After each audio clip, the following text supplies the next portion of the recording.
ช่วงนี้อ่านมือถือใกล้ๆแล้วเริ่มเบลอไหมครับต้องยื่นออกไปไกลขึ้นถึงจะเห็นชัด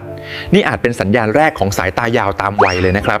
ถ้ารู้สึกว่าต้องเปิดไฟแรงขึ้นเวลาจะอ่านหนังสือหรือโฟกัสอ่านใกล้ๆทำได้ยากขึ้นนี่ก็เป็นอีกหนึ่งอาการของสายตายาวตามวัยเหมือนกันครับ